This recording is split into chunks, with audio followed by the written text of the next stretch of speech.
I purchased this set of battery discharge analyzer and charge controller to do life cycle testing for rechargeable batteries. And this comes from West Mountain Radio. They have like a good quality discharge analyzer, battery analyzer with software provided that will give you very detailed information about the discharge of a battery.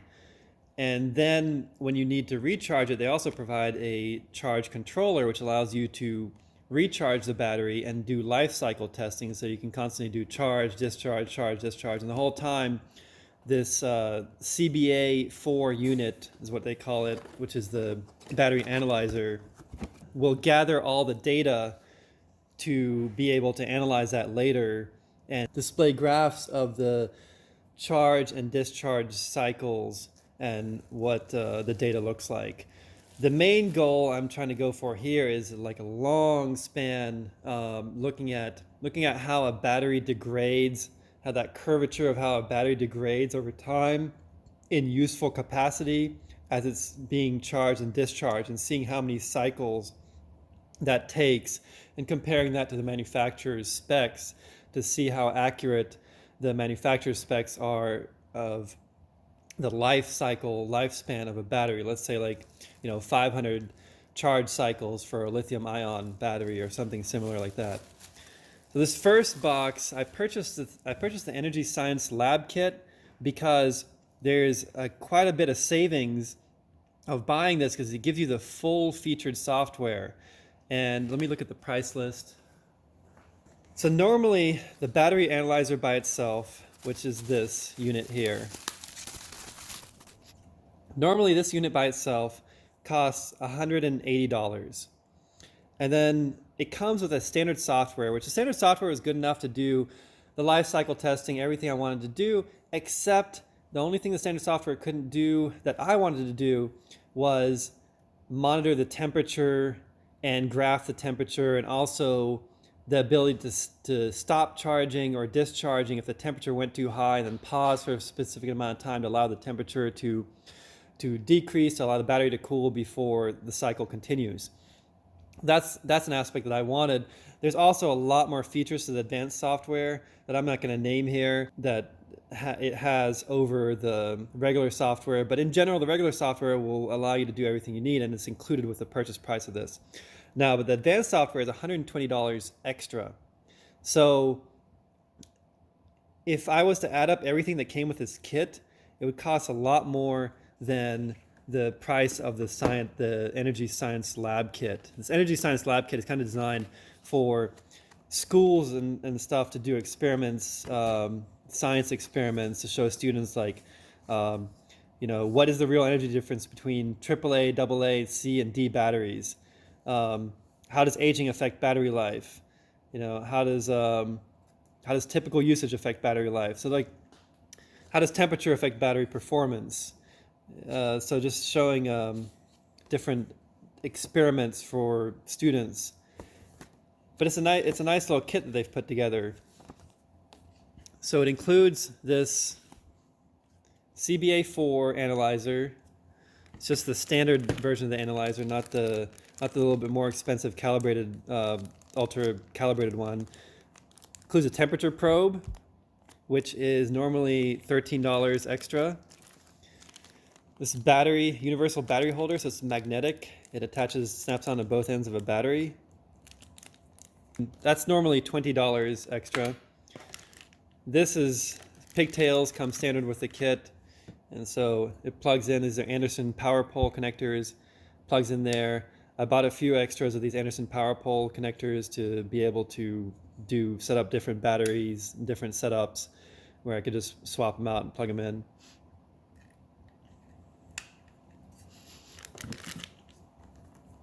There's a fuse here. Where does the fuse go?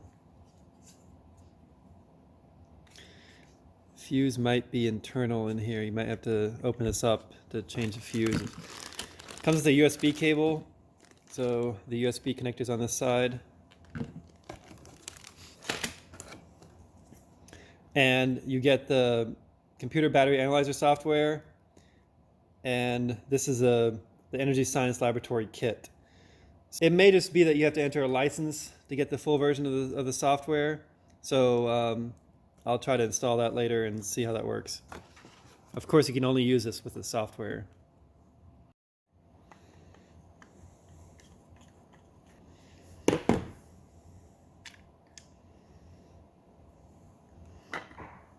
Here is the fuse inside, so it's under the cover. So it's a 25 amp fuse, and they have a 40 amp fuse here. If you want to use a different discharge current, then you probably have to swap out that fuse. I was wondering why they included spare fuse as 40 amps versus a 25 amp fuse that's already inside of it that we just saw.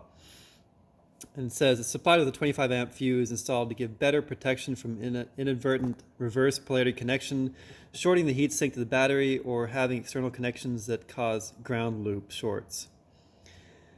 Fuse's partial protection as a fuse does not always blow as quickly as a FET. It depends on the voltage and source impedance, but ultimately time. Included is a spare 40 amp fuse packed separately, so do not use the 40 amp fuse unless planning to test a single lithium cell in excess of 25 amps. Because of the CBA's 100 to 150 watt maximum power limit and its ability to regulate current at low voltages, the only battery that can be fully tested in excess of 25 amps is a single lithium cell. The practical maximum discharge rate to maintain constant current regulation with a nickel cell down to 0.9 volt cutoff is approximately 25 amps. Anything over 4 volts will exceed the long-term power limit of 100 watts.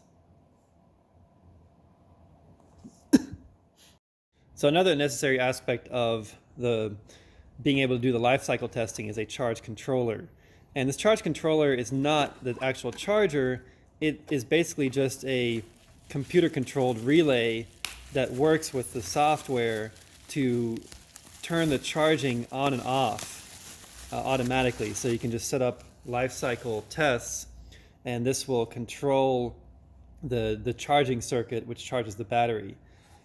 So it looks like this box also requires a separate 12 volt DC power, so it's not powered off the USB. They include a power adapter for that. I'd like to make note that this is a Meanwell power supply, which is a good quality brand power supply. So they're using good quality components in here. And you have the USB cable. Then it comes with a few connectors here. On the back of this box, you have the charger connections that would connect into your charger output. So this connects into your battery. So the charge controller connects to the battery in parallel with the discharge computer analyzer. So what happens is once the battery is depleted, the computer will turn on the charge controller. The charge controller can trigger the charger to start if it's necessary. Like you can have an output here to close a button on the charger, and there's also inputs available to let it know what's going on, and it will start to charge the battery.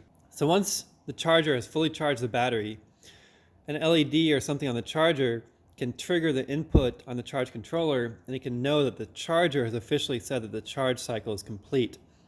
There are also other ways to assume that a charge cycle is complete, like specific voltage has been reached or something like that. So you can do that in the software too, but this is a good way to know that like this is what the charger has approved the charge cycle being complete by using a signal from the charger to trigger the charge controller. Once the charge controller shuts off and no charging of the battery is happening anymore, the CBA, which is this unit here, analyzer, will start to discharge the battery and basically just applying a load and turning it into heat and dissipating it through the heatsink.